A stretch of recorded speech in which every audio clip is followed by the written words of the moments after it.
Tom Page began his career with the Detroit Police Department before joining the Los Angeles Police Department, where he became the officer in charge of its drug recognition expert unit.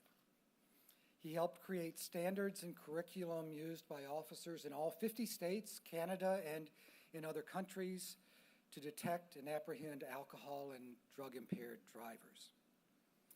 For this work, Tom has been recognized as an expert by courts in 21 states, and he has presented in several countries and written numerous books on these issues. He continues to serve as a consultant and expert witness. After retiring from LAPD, Mr. Page returned to his hometown of Detroit and has been deeply committed to this city and to this university. He knows everything and everyone between New Center and the river. I know this for a fact, and I know it personally, because he's been very generous in educating me in my 5 years in Detroit about my newly adopted neighborhood in the Cass Corridor, sharing the history of the Wurlitzer building, and introducing me to the owner of a coffee shop on Woodward and everything in between. He is on campus regularly, and I think he must practice with the cheerleading squad because he's certainly one of this university's biggest cheerleaders. He was instrumental in getting the bookstore to create a Detroit Mercy biking jersey, which he often wears, and I think there was a picture of him in his biking jersey.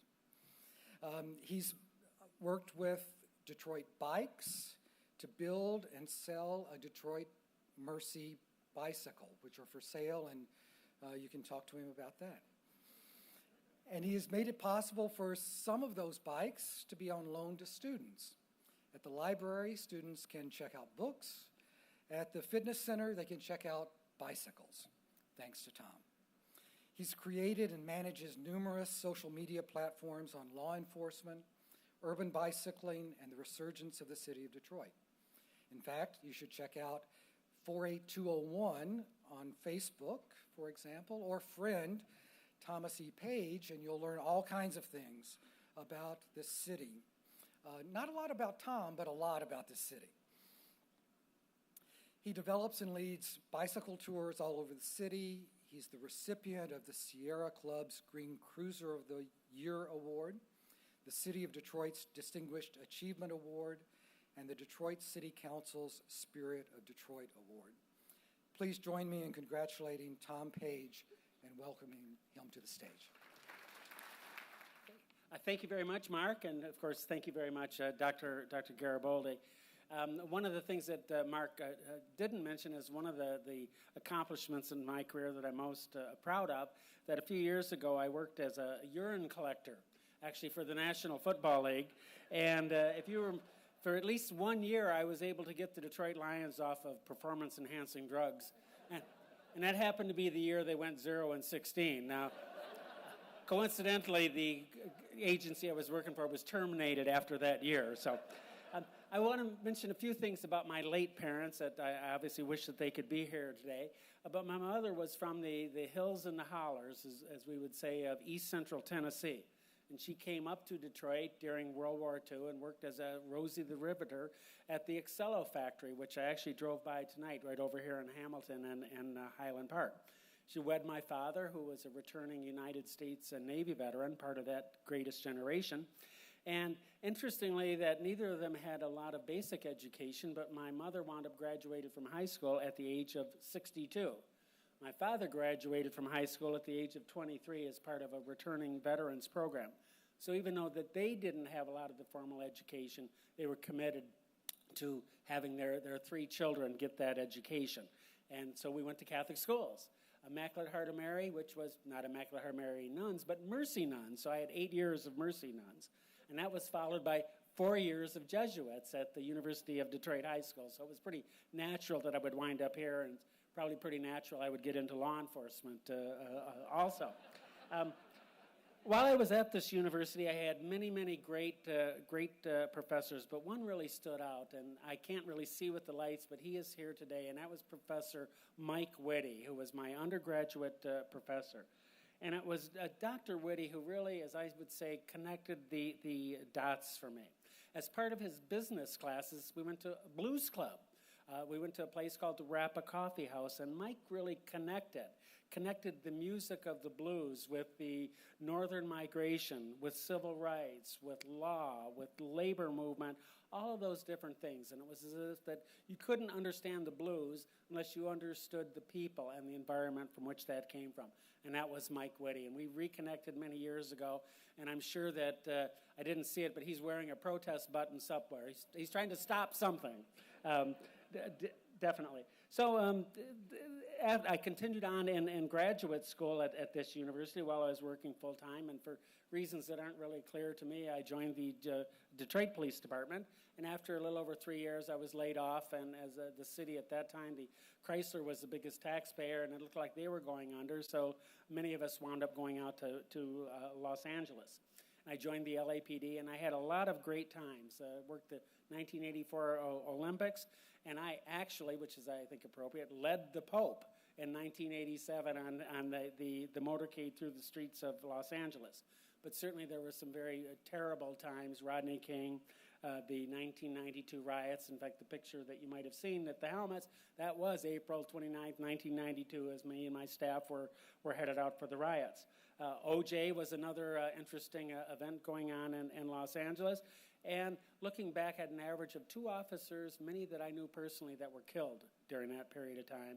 And then there were many more that committed suicide too. So some good times and some bad times.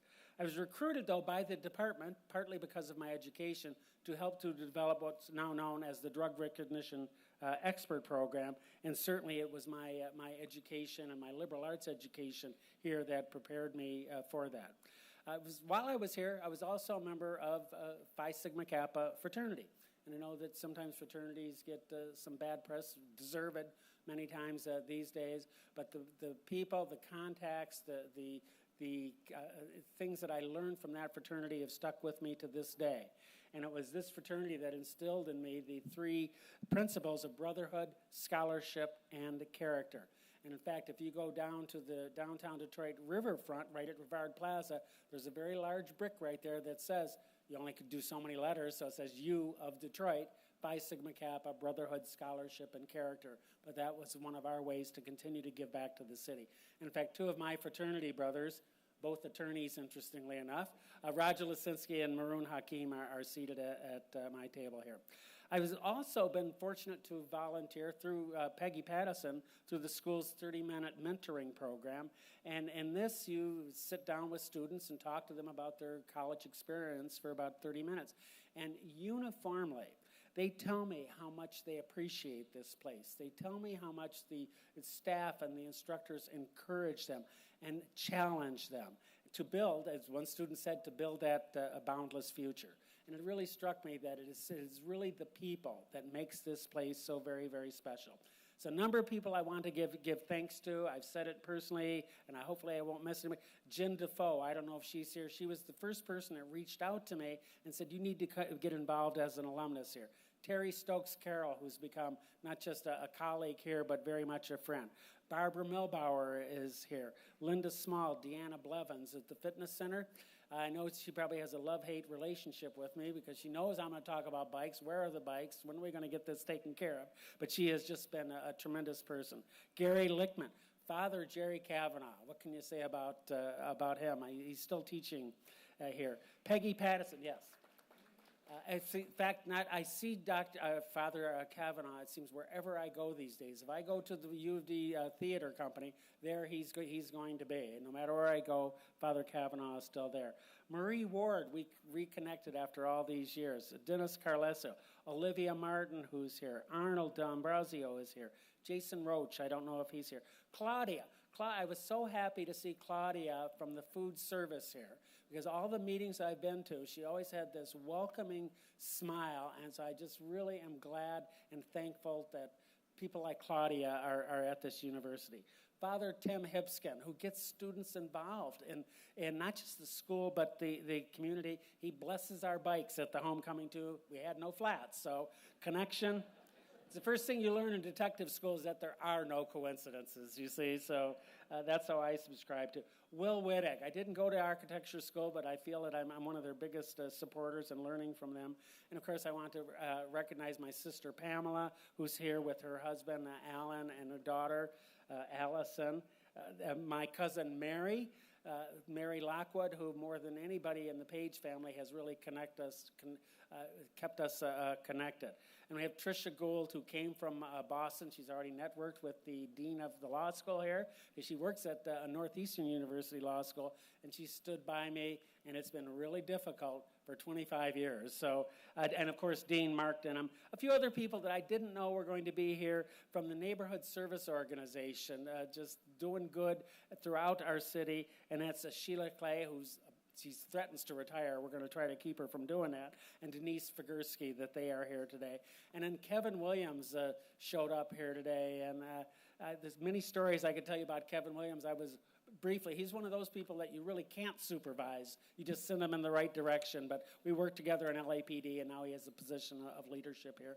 And of course, Dr. Garibaldi, that the dignity that he brings to his office and this university is so much appreciated. I think back 12 years ago when I was moving from LA, and I would tell people I moved from LA to Detroit, that I would see a shock on their face. You mean you moved from Detroit to LA? And I said, no, I'm moving from LA to Detroit. They were very much in disbelief. My, how that's changed. When I tell people now that I live in downtown Detroit, they typically say, that is so cool. We can't wait to downside. We want to move there too. Some of my LAPD colleagues have said, our kids want to move to Detroit. They said, that's where all the cool people, that's where all the artists are. So things can change really, really, really, really quickly. So times have changed, but really what hasn't changed, I believe, is our school's commitment since 1887 to its namesake city of Detroit and to its Jesuit and mercy values and spirit. So I thank you very, very much. I'm very appreciative of this honor, and I'll try to give back. Thank you.